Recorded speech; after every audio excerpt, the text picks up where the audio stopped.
to start from the beginning. Perhaps you can tell us how you got involved in tennis.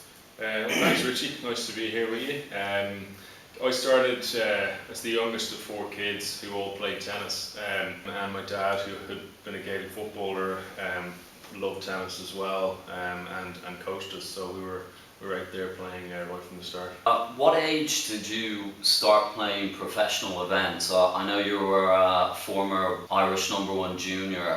When did you transition on to the Futures? Well, I played a couple of the Futures events that were on in Ireland in the summer. When I was about 16, 17, I would have played some of the qualifying for that. But when I finished in school at 18, I took a year off and I played on the tour. So I started off playing some events in England, some qualifying of the Futures, and then went down to Australia and New Zealand for 3 months. Got my first points there, got on the ladder. Got on the board, on the board, the toughest points to get are those first ones, and I remember qualified for, I don't know, 10 Futures in a row, but got my first points eventually, and by the end of that year I was up around 800 in the world, so made 10 ATP points. It's a pretty solid first year, and then decided to take a scholarship to Berkeley. Davis Cup captain Peter Wright was there, head coach of Berkeley, so I decided that was the What was next your step. experience on the US college circuit in Berkeley? I loved it. You know, it was a different environment. You know, growing up kind of, I suppose, in Europe, you're playing individual events all the time, and there's a small bit of schools tennis, but it's not really the priority. So when you go over there, then it's all about the team and where you fit into the team, what number you play, and there's a lot of, you know, when the matches are on, there's a lot of shouting between courts, people cheering each other on. So that dynamic was different and something I really enjoyed.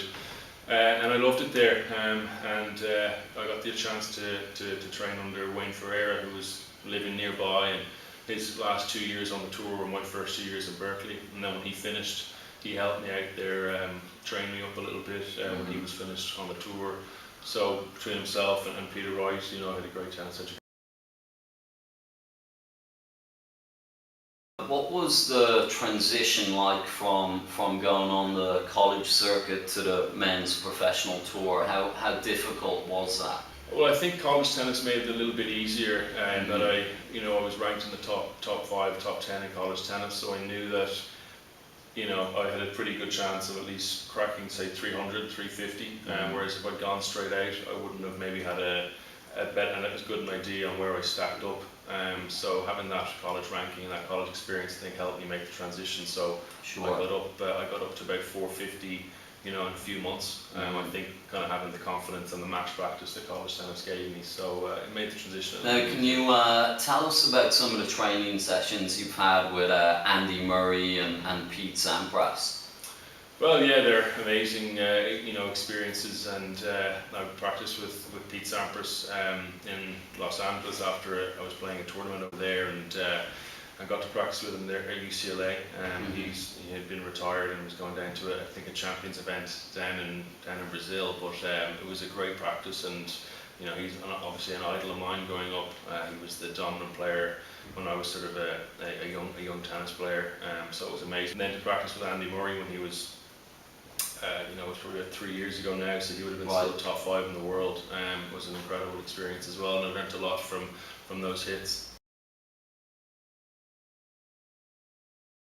One of the questions I've been waiting to ask you is, what was it like after all the hard work you put in over the years, all the commitment to finally step on court in Wimbledon in the main draw?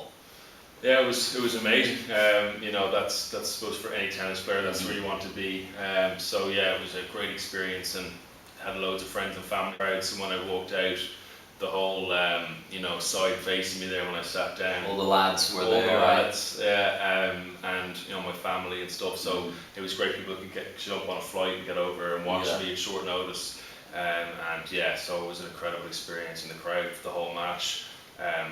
You know, they were incredible support for me. Probably should have won that match. Wish I did.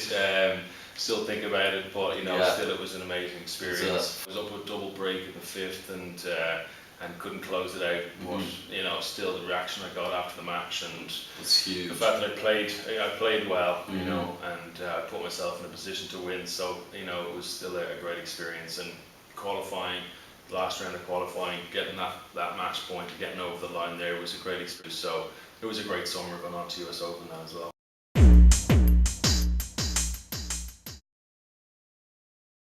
A lot of competitive players dream of competing against a world #1 in a Grand Slam on a centre court. What sort of emotions were going through your mind when you stepped on court with the world #1 Novak Djokovic? When I first heard I was playing him, my first reaction was I was pleased. I know it probably sounds strange. I could have gotten somebody, a lot lower ranked and had a good chance of maybe winning, but the opportunity to play on a centre court like that was something I just really look forward to.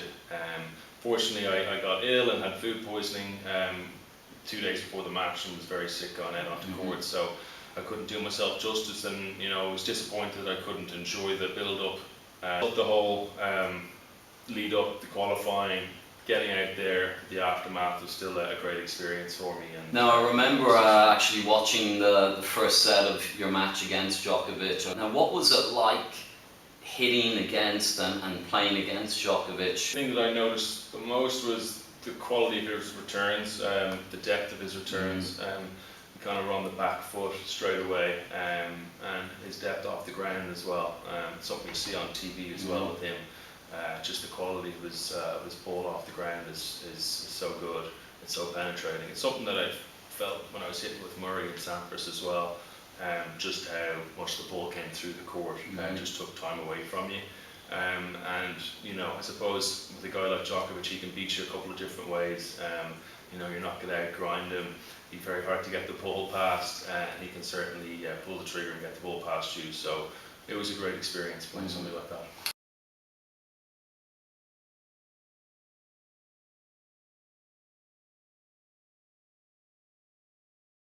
Thanks a million, Conor. Cheers, Richie. Appreciate it. Thanks, buddy. Cheers. Cheers.